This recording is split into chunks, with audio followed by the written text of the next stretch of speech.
안녕하세요. 2025년 말을 앞두고 보내주신 자료들을 쭉 펼쳐놓고 보니까요. 이건 뭐랄까 거의 미스터리 소설 서문 같은 느낌이 드네요.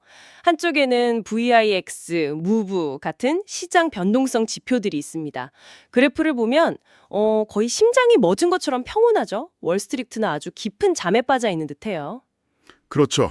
모든 게 괜찮을 거라는 그 이른바 골디락스에 대한 기대감이 시장을 완전히 지배하고 있는 모습입니다. 그런데 바로 그 옆에 여러분이 보내주신 또 다른 자료, 통화가치 하락, 영어로 디베이스먼트라는 단어의 구글 검색량 그래프를 딱 놓아보면요. 분위기가 그냥 180도 달라집니다. 이건 뭐 거의 수직으로 솟구치고 있어요. 네, 2008년 금융위기 때나 팬데믹 때와는 비교도 안 될 정도로 폭발적인 관심이죠. 마치 월스트리트는 고요한 크루즈선에서 칵테일을 즐기고 있는데 일반 대중은 갑판 아래에서 미친 듯이 구명조끼를 찾고 있는 딱 그런 그림이랄까요? 정말 완벽한 비유네요.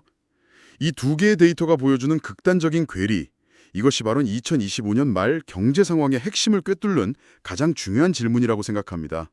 전문가들의 차분한 이성과 대중의 불안한 본능, 대체 왜 이렇게까지 다른 이야기를 하고 있는 걸까요? 그리고 더 중요한 건 과연 누구의 이야기가 현실이 될까 이거겠죠. 맞습니다. 그래서 오늘 저희의 목표는 바로 이 미스터리를 풀어보는 겁니다.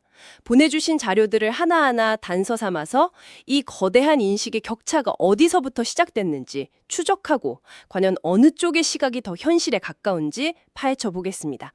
자, 그럼 첫 번째 단서부터 한번 살펴볼까요? 대중의 불안감, 그 실체를 먼저 들여다봐야겠죠? 보내주신 미시간대 소비자 심리지수. 이거 정말 충격적이네요. 네, 2025년 12월 5일 기준으로 53.3까지 떨어졌습니다. 거의 바닥을 기고 있는 수준인데 사람들이 자기 경제 상황이나 미래에 대해 얼마나 비관적인지를 그냥 단적으로 보여주는 것 같아요. 네. 현재 상황에 대한 판단, 미래에 대한 기대 모두 암울하다는 신호죠.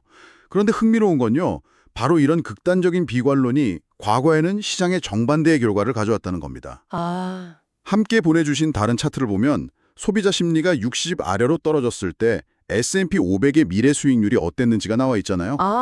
바로 이 자료 말씀이시군요. 저도 보면서 좀 의아했습니다.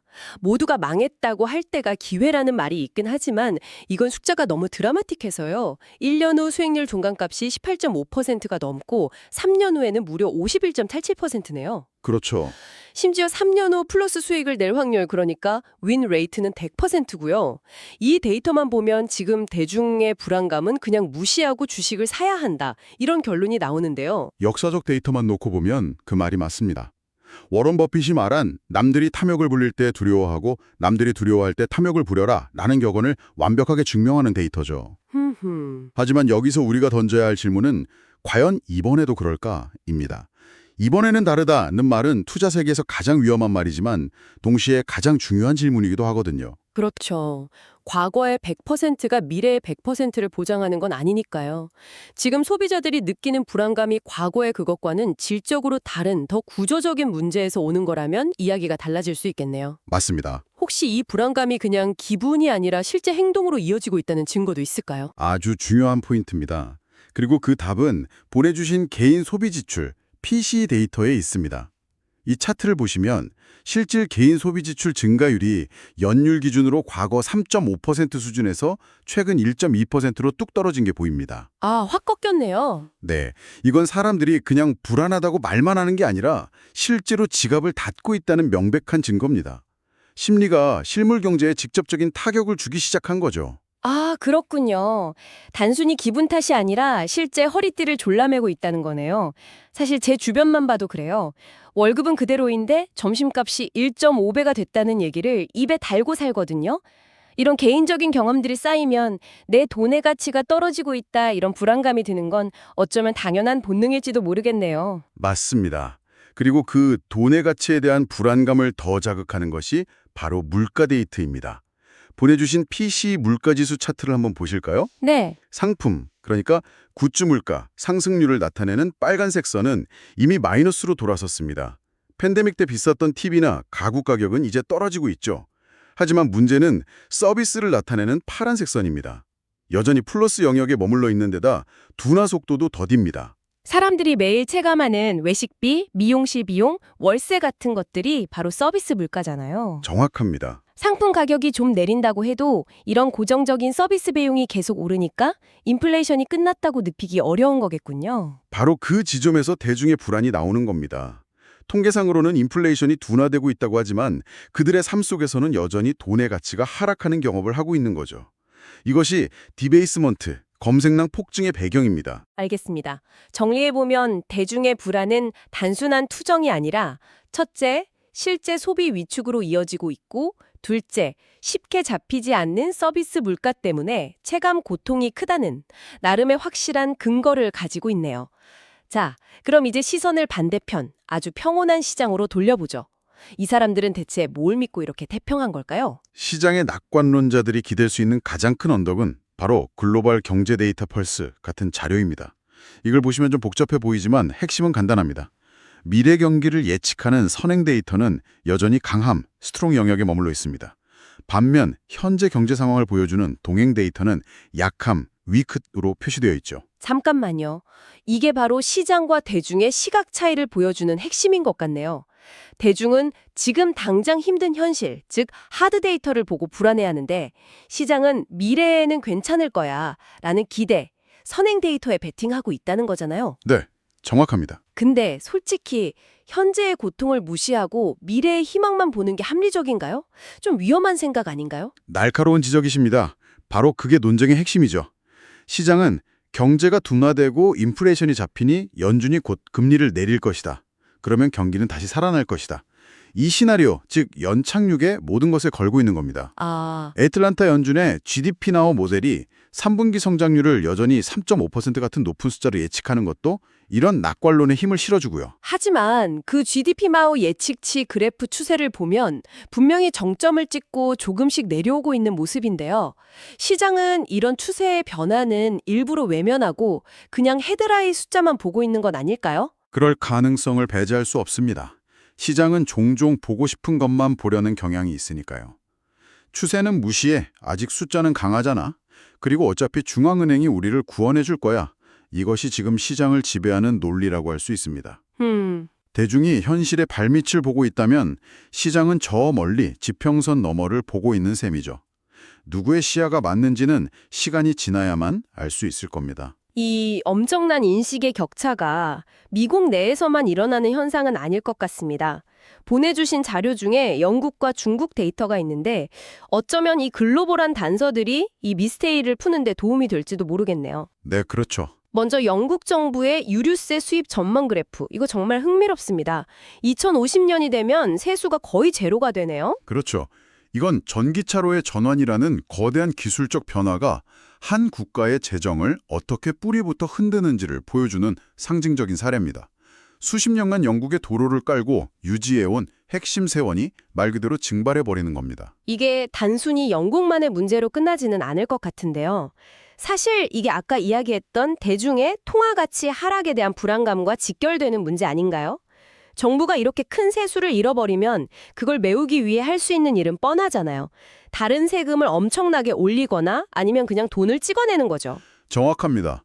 바로 그 지점에서 이 영국 사례가 우리 미스터리의 중요한 단서가 됩니다. 사람들은 본능적으로 아는 겁니다. 기술 발전으로 기존 산업이 무너지고 고령화로 연금 부담은 늘어나는데 정부의 씀씀이는 줄지 않죠. 이런 구조적인 재정 압박이 결국 미래의 증세나 인플레이션, 즉 화폐 가치 하락으로 이어질 것이라는 걸요. 시장은 단기적인 금리 인하에 환호하고 있지만 대중은 이런 장기적이고 구조적인 위험을 피부로 느끼고 있는 겁니다. 그렇군요. 영국의 유류세 그래프는 그 불안이 단순한 기후가 아님을 보여주는 구체적인 증거인 셈이네요. 맞습니다. 그럼 중국 데이터는 어떤 힌트를 줄 수 있을까요? 중국 본토와 홍콩이 보유한 미국 자산이 2조 달러에 육박하는데 차트에는 중국이 홍콩을 부의 수단으로 사용하고 있다는 설명이 붙어 있어요. 회계에서나 듣던 부회라는 말이 나오니 뭔가 좀 비밀스러운 느낌이 드는데요. 비밀스럽다는 표현이 딱 맞습니다. 간단히 말해 공식적인 외환보유고 통계에는 잡히지 않는 비자금 계좌처럼 홍콩을 활용하고 있다는 뜻입니다. 아, 비자금 계좌요? 네, 홍콩이라는 국제금융 허브를 통해 공식 기록을 남기지 않고 위안화 환율에 개입하거나 미국 국채를 사고 팔 수 있는 거죠. 그게 지금처럼 시장이 평온한 상황에서는 왜 중요한가요? 그건 시장의 평온함이 얼마나 취약한 기반 위에 서 있는지를 보여주기 때문입니다. 현재 VIX 지수가 낮은 건 예측 가능한 범위 내에서 경제가 움직일 거라는 믿음 때문이거든요. 네. 그런데 중국이 보유한 이 2조 달러라는 부의 자산은 예측 불가능한 변수, 일종의 와일드 카드입니다. 만약 미중 갈등이 격화되거나 중국 내 경제 위기가 심각해져서 중국이 이 자금을 무기처럼 사용하기 시작한다면 어떻게 될까요? 상상만 해도 끔찍하네요. 시장에 엄청난 충격을 주면서 지금의 평온함이 순식간에 깨질 수 있겠군요. 바로 그겁니다. 시장의 골디락스 시나리오는 이런 지정학적 리스크나 숨겨진 금융적 변수들을 대부분 고려하지 않고 있습니다. 너무나도 질서정연하고 예측 가능한 세상을 가정하고 있는 거죠. 하지만 중국의 부의 자산 데이터는 우리에게 경고합니다. 수면 아래에는 우리가 보지 못하는 거대한 변수가 도사리고 있고 이것이 언제든 시장의 평온을 깰 수 있다고요.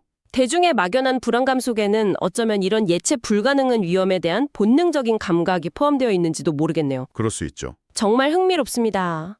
오늘 저희는 2025년 말 경제라는 하나의 미스테리를 두고 서로 다른 이야기를 하는 두 명의 용의자, 즉 불안한 대중과 평온한 시장을 신문해봤습니다.